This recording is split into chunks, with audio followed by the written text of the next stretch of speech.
It was lucky that I was outside yesterday. Just now, as I'm making this video, it actually rained a bit.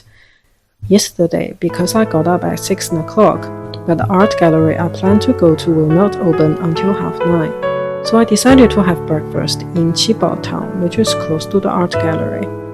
Qibao Town is an ancient town in Shanghai with more than 1,000 years of history. It is the first time I visit this place since I moved to Shanghai. Many shops are already busy with businesses in the early morning. For your information, if you want to visit a wet market in China, it is better to go before 7 o'clock in the morning. Otherwise, most of the fresh produce would have been gone.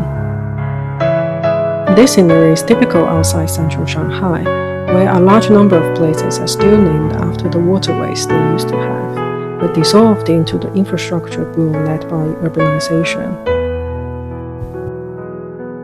I ended up in a restaurant where there seemed to be a good number of local residents. Their signature dish is lamb noodle. My camera was so out of focus while I was eating, so there was no footage of it. I did manage to record when one restaurant staff was making the noodles for me.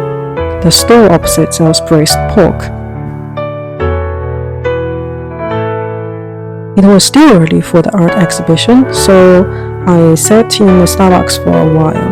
I'm glad that they still keep the filter coffee on the menu. I read somewhere that it is actually a loss-making product. The barista at the store is a lady.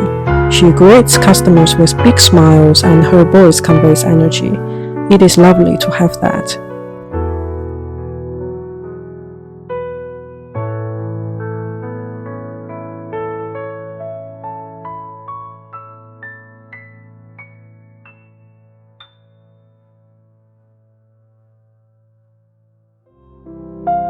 Here I am at the Haipai Art Museum.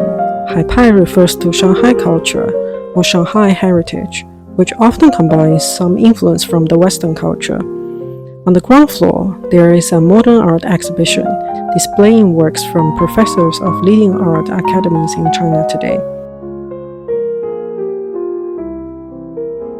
I was here to see an exhibition featuring Mr. Changshuo Wu, a prominent traditional Chinese painter and calligrapher in the late Qing dynasty and the start of modern China around the year 1900.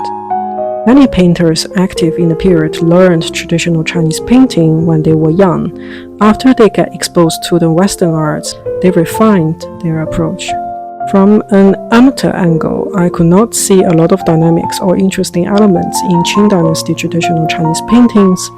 The generation of Mr. Wu is definitely more creative and vibrant in their work.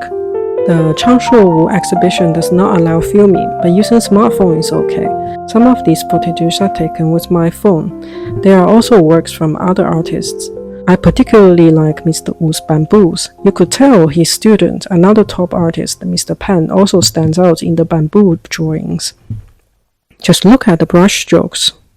This is the first time I see work from this painter, Mr. Yang Wang, who is one generation behind Mr. Wu. His goldfish paintings are remarkable.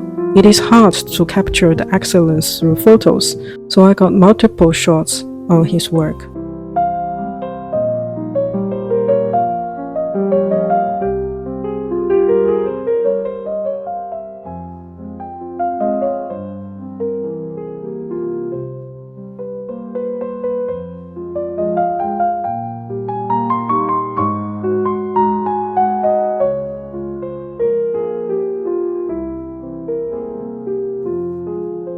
After immersing myself in the artworks, I went to have lunch in a 7-Eleven close to the Huangpu River. The chicken curry rice was good value. There were not many people by the riverside, probably because it was too hot outside. There are a number of modern art museums close to the river. I have to confess that I found modern art much more difficult to comprehend than traditional art. Therefore, I will not visit any of them today. In the afternoon, I'm going to the Shanghai International Tea Expo. I'm a big tea person, under the influence of my family. My father sends me high-quality green and black tea every year, so I'll take a look if there's anything particularly interesting. Here we are at the entrance. There are definitely more people than I expected. Next door there's a jewelry expo, of which I'm not a big fan.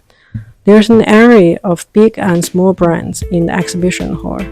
Every tea store would offer us some free sample tea to try. This is a shop for aged Tibetan black tea. I have never tried this tea in the past. I wasn't impressed after trying the sample. Maybe I'm just too picky.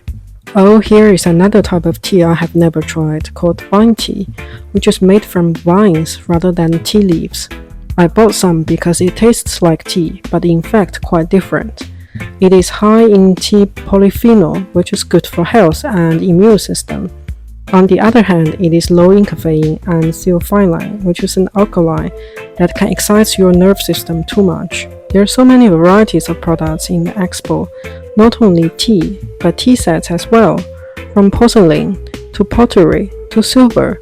In Chinese porcelain, I like those from Ruqing the most. The Ru porcelain has an azure color, which I think is super elegant and beautiful.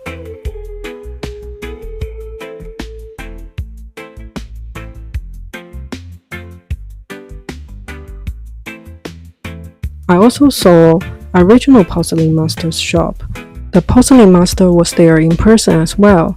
He specializes in so-called dream porcelain, another top porcelain variety in China. This type of porcelain can exhibit red, purple, and blue-green color. There is a lot of randomness in the production process. Therefore, in ancient times, it was incredibly difficult to produce these. I ended up buying a small tea set from him.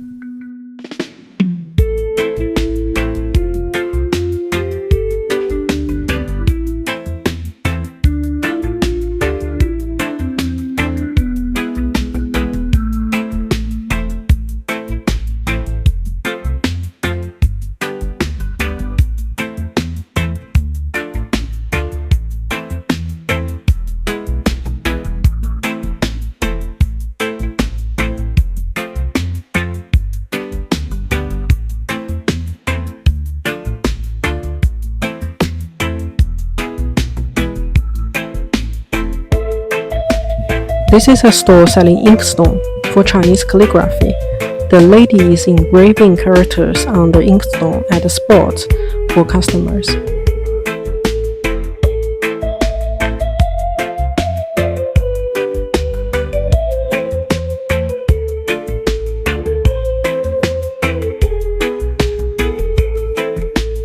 I was amazed to see a lot of Chinese agarwood incense stores as well.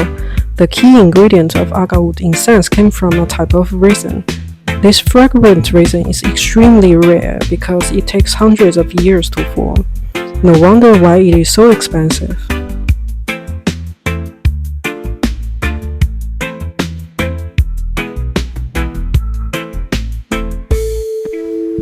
I hope you enjoyed today's video. The last part is my new tea set. The color is just gorgeous. If you would like to see more videos like this, if you are interested in me making a video about my tea collection, please hit the thumbs up button and leave a comment below. Please subscribe for more content like this. See you next time.